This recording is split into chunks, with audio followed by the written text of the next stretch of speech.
இந்த இரவையே உங்க வாழ்க்கையோட கடைசி இரவா மாத்துறதுக்கு நான் இங்க காத்துக்கிட்டு இருக்கேன்டா. இங்க யாரும் இல்லன்னு எனக்கு தோணுது பாபா. நம்மள திசை மாத்தி அனுப்பி நம்ம கவனத்தை திசை திருப்புறதுக்காக தான் அவ இப்படி ஒரு தந்திரத்தை செஞ்சுட்டு இருக்கான்னு நினைக்கிறேன் பாபா. நாகமணி நம்ம கைக்கு வந்து சேர்ந்த உடனே அந்த வீட்டுக்கும் நமக்கும் சம்பந்தம் முடிஞ்சது.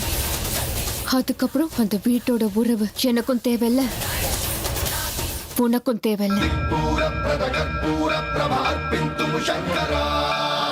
இன்னொருத்தர் அந்த குறை தீர்த்து வைக்க தயாரா இருப்பாங்க. எங்க காதல் ஒரு மாதிரி தராசு மாதிரி. கொஞ்சம் ஏற்றம் இறக்கம் இதுல இருக்கலாம், இல்லன்னு சொல்லல. ஆனா என்னைக்கும் அளவு குறைவே குறையாது. அதுக்கு ஏமா சண்டை போடுறீங்க? இந்த வருஷம் இந்த வீட்டுல 2 தொட்டில் ஆடினா போகுது.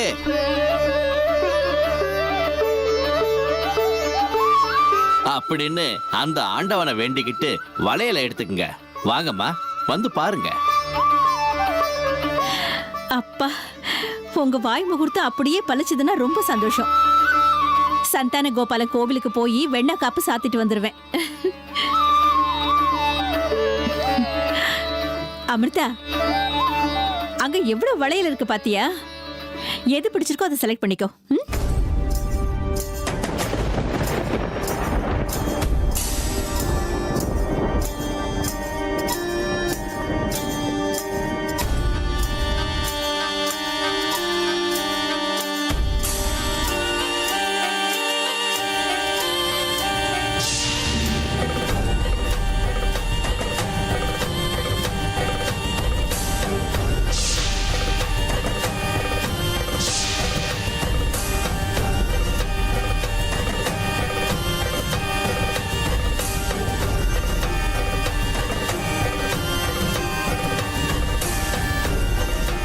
இங்க இவ்வளவு வளையல் இருக்கு. சிகப்பு, பச்சை நிறம், நீல நிறம். அந்த வானவில்லு இந்த வளையல்காரரோட மூட்டைக்குள்ள உட்கார்ந்த மாதிரி இருக்கு இல்லையா அத்தை?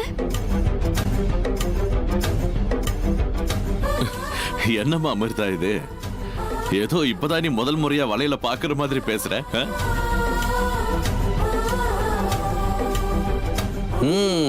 இந்த பொண்ணோட கண்ணுல இருக்கிற சந்தோஷத்தை பாருங்க. என்கிட்ட இருக்கிற வளையல் அப்படி. எத்தனை வகையான வளையல்கள் இருக்கு.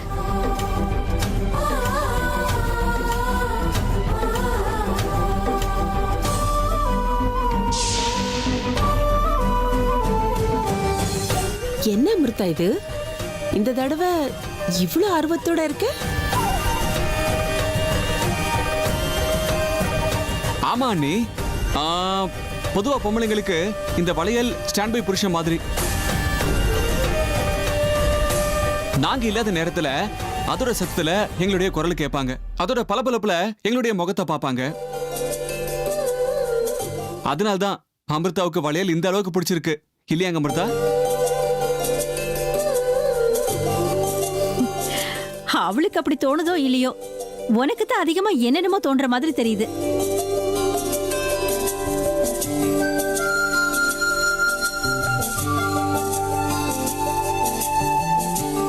அமிர்தா, நாங்க எல்லாரும் இங்க இவ்வளவு பேசிக்கிட்டு இருக்கோம். ஆனா உன் கவனம் வளையல விட்டு அங்கங்க திரும்புற மாதிரி தெரியலையே. என்ன ஆச்சுமா, இன்னைக்கு வளையலே பார்க்காத மாதிரி புதுசா பாத்துக்கிட்டு இருக்க? இல்ல அத்தை, நிஜமாவே இப்பதான் முதல் முறையா நான் இதெல்லாம் பாக்குறேன்.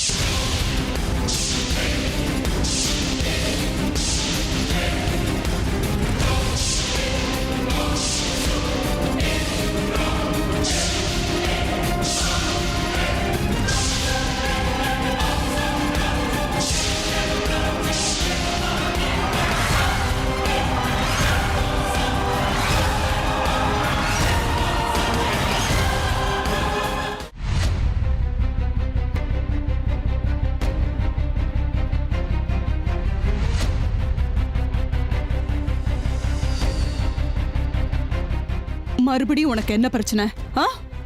இத பாரு மயூரி, எனக்கு ஏற்கனவே வீட்ல 1008 வேலை இருக்கு. மரியாதையா வழி விடு. முடியாது பாட்டி. முதல்ல எனக்கு சில விஷயங்கள் தெளிவாகணும். உங்க நடவடிக்கையில ஏற்பட்டிருக்க இந்த திடீர் மாற்றம் எனக்கு கொஞ்சம் கூட பிடிக்கல. ஐயோ கடவுளே, ரொம்ப நேரமா மாற்றம்னு நீ பாட்டுக்கு சொல்லிட்டு இருக்கியே. அப்படி என்ன மாற்றத்தை இப்ப என்கிட்ட நீ பாத்துட்ட? இந்த பாரு, நான் கொஞ்சம் கூட மாறவே இல்ல. எப்பவும் போலதான் இருக்கேன். இன்னும் அவங்களுக்கு 2 பேருக்கும் நிறைய சாஸ்திரங்கள் பண்ணணும். தயவு செஞ்சு என்ன விடுமா. இதான் நான் வேணாங்கிறேன். இந்த மாற்றத்தை தான் நான் உங்ககிட்ட பாத்துட்டு இருக்கேன். நீங்க கொண்டாடுறது, உங்களோட சந்தோஷம், இதெல்லாம் என்ன அப்படி இரிட்டேட் பண்ணுது பாட்டி. மயூரி, வீட்ல விசேஷம் நடந்துட்டு இருக்கு. தேவையில்லாம கண்டதையும் யோசிச்சு உன் மனசை நீயே கெடுத்துக்காத. அது மட்டும் இல்ல, மத்தவங்க மூடையும் கெடுக்காத. ம்? அதெல்லாம் சரி, உனக்கு என்னதான் பிரச்சனை? பாருங்க பாட்டி, நான் இப்போ சொல்றேன், கொஞ்சம் யோசிச்சு பாருங்க. அந்த நாகராணிக்கு இந்த குடும்பத்துல இருக்கவங்க சந்தோஷமா இருந்தா பிடிக்காதுல. அது உங்களுக்கும் நல்லா தெரியும்ல.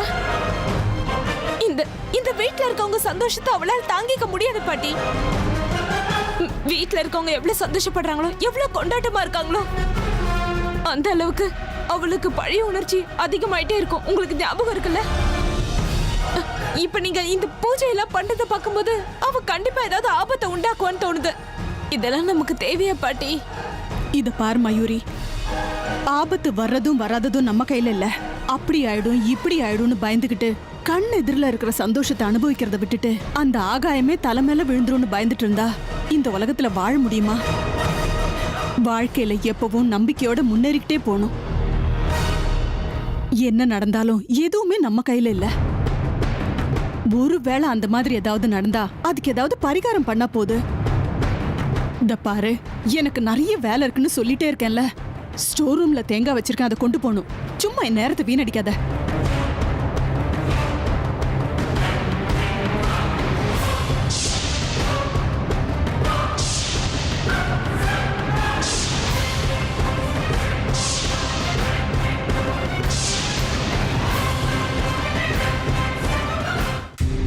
ஐயோ, என்னங்க இது இப்படி பேசுறீங்க?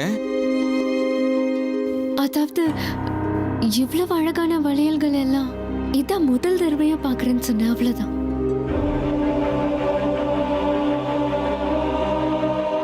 போன தடவை வந்தவரு இவ்வளவு அழகான வளையல் எல்லாம் கொண்டு வரல.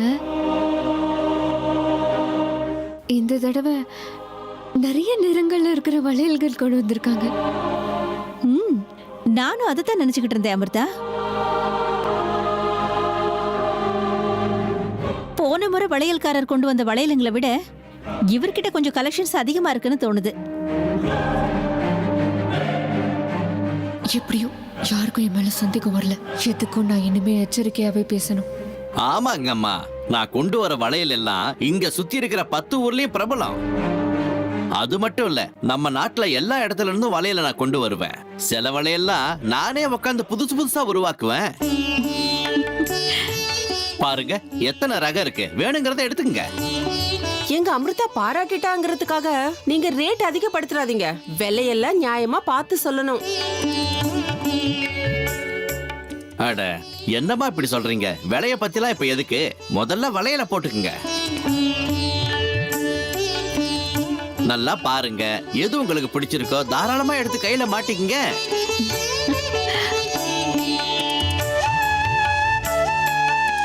அர்ஜுன், அர்ஜுன், இந்த சிகப்பு வளையல் பாருங்களேன், எவ்வளவு அழகா இருக்கு.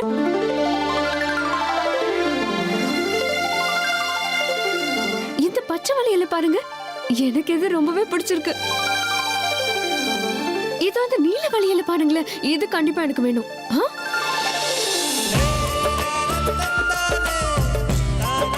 இந்த நிறம் ரொம்ப அழகா இருக்குல்ல, என் புடவைக்கு பொருத்தமா இருக்கும்.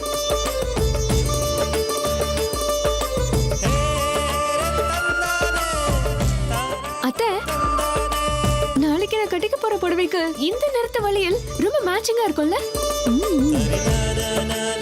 இந்த வளையலும் இந்த வளையல் சேர்த்து போட்டுக்கிட்டா பாக்குறதுக்கு ரொம்ப அழகா இருக்கும். எதுக்கும் பாட்டி கிட்ட ஒரு வார்த்தை கேட்டுடலாம்.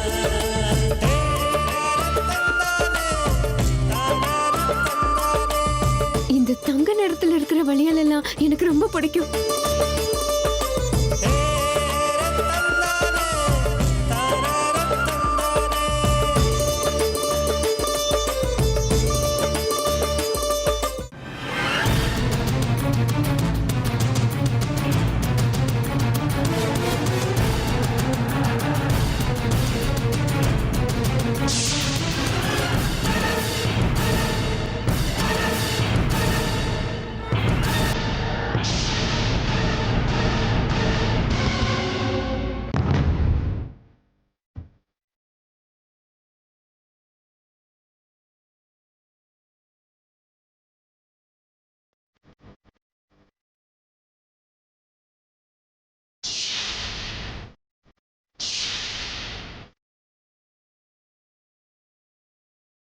தேங்காய் எதுல இருக்கு?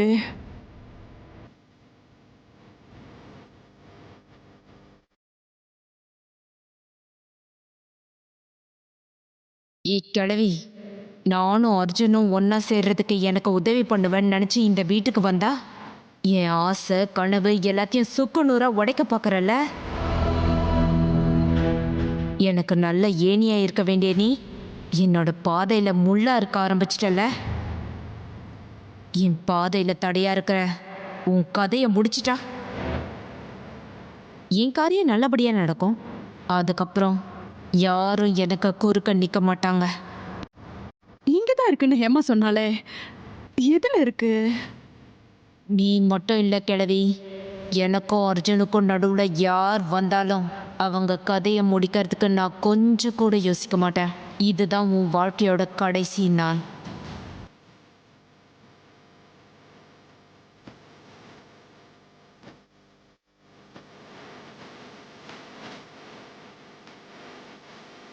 இன்னைக்கு இதால உன்னை தாக்க போறது நானா இருந்தாலும் உன்னை தாக்குனது அந்த நாகராணி தான்னு எல்லாரையும் நான் நம்ப வச்சு காட்டுறேன்.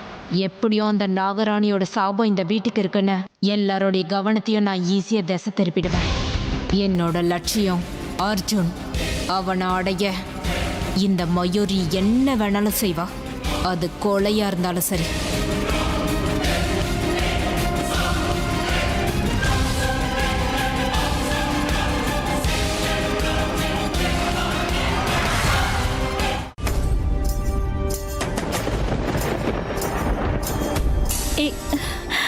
அமிர்தா, கொஞ்சம் நிதானமா. நீ சந்தோஷமா இருக்கேன்னு தெரியுது. ஆனா இவ்வளவு சந்தோஷம் நல்லது இல்லம்மா. பொறுமையா பாரு. உனக்கு எந்த வளையல் வேணுமோ தாராளமா எடுத்துக்கோ. இங்க பாரு, யாரும் வந்து இந்த வளையல தூக்கிட்டு போறது கிடையாது. ஏங்க, இந்த குழந்தைங்க முன்னாடி சாக்லேட் முட்டையை வச்சா அப்படியே ஆசையா அள்ளிட்டு போவாங்கல்ல, அப்படி இருக்கு நீங்க பண்றது. ஆனா இப்படியும் நீங்க கியூட்டா தான் இருக்கீங்க. பார்க்கட்டும் விடுங்க. பொம்பளை பிள்ளைங்க இந்த மாதிரி சின்ன சின்ன விஷயத்துல ஆசைப்படும் போது அவங்க இன்னும் பார்க்க அழகா இருப்பாங்கன்னு எங்க அம்மா அடிக்கடி என்கிட்ட சொல்லுவாங்க. இருந்தாலும் நீ ரொம்ப நேரம் எடுத்துக்கிற மாதிரி எனக்கு தோணுது, இல்லையா அமிர்தா? என்ன பண்றதுக்கா? இந்த வளையல் எல்லாம் எத்தனை முறை பார்த்தாலும் எனக்கு ஆசை தீர மாட்டேங்குது.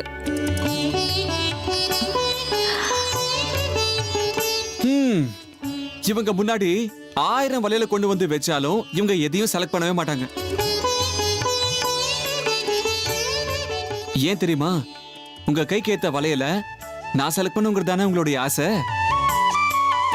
இருங்க.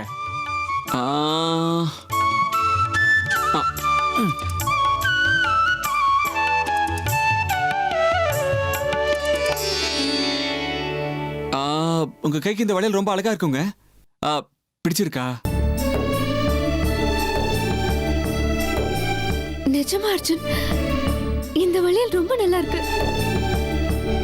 இந்த நிறம் உண்மையிலேயே என் கைக்கு பொருத்தமா இருக்கும். மொத்தத்துல உன் மனசுக்கு இப்பதான் திருப்தி கிடைச்சிருக்கு போல இருக்கு. அமிர்த மனசு இப்படிப்பட்டதுன்னு எனக்கு தெரியாதா?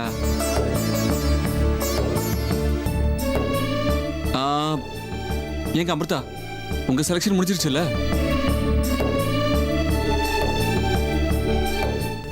எங்க அர்ஜுன், உங்ககிட்ட ஒண்ணு கேட்கலாமா? எனக்கு இங்க இருக்கிற எல்லா வழியிலும் வாங்கி கொடுக்க முடியுமா?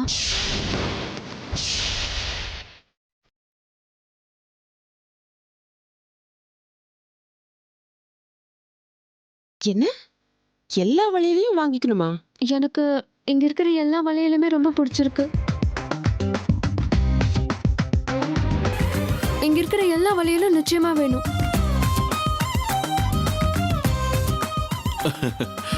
என்னம்மா இது, இவ்வளவு வளையலுமா வாங்க போற?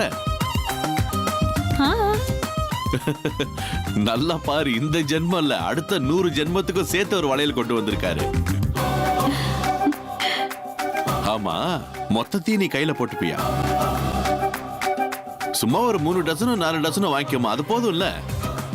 என்னம்மா சொல்ற? இல்ல மாமா, எனக்கு இங்க இருக்கிற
நீங்க சின்ன குழந்தை மாதிரி இப்படி பிடிவாதம் பிடிக்கிறத பார்க்கும்போது என்னால முடியாதுன்னு சொல்ல மனசே வரலங்க. சரி,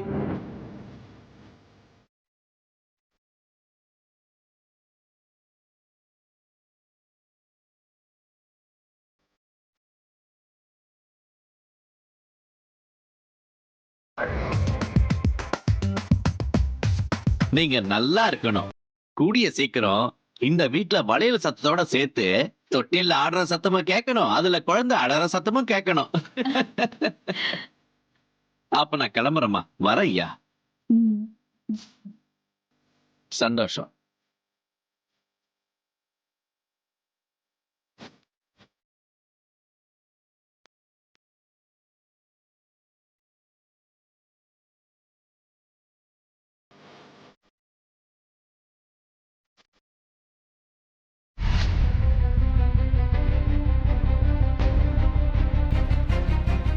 கடவுளே, எதையோ தேட வந்துட்டு என்னென்னமோ பண்ணிட்டு இருக்கேன்னு நானு.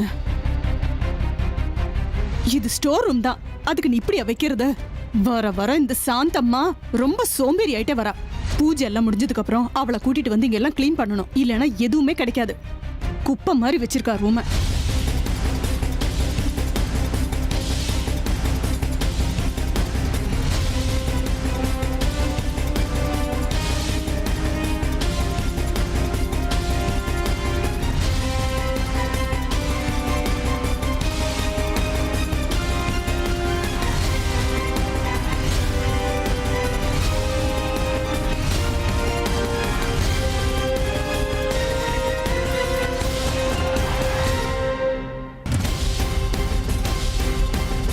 ஏய் கிழவி, இந்த ஸ்டோர் ரூம் தான் உனக்கு சுடுகாடா மாறப்போகுது. என்னோட அர்ஜுனை வேற ஒருத்தி கூட உட்கார வச்சு பூஜை பண்றியா? பூஜை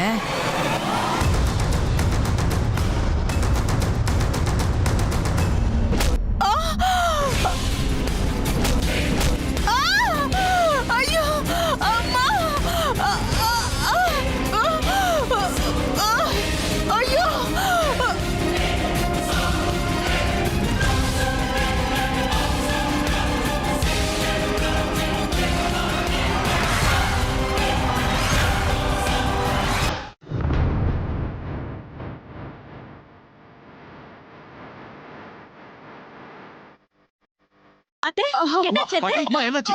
என்னாச்சு? அம்மா என்னமாச்சு? பாட்டி எழுந்திருங்கம்மா. சித்ரா, சீக்கிரம் டாக்டர் ஃபோன் பண்ணி வர சொல்லுமா. அம்மா பாட்டி, அம்மா என்னாச்சு பாட்டி? எப்படி இதெல்லாம் நடந்தது?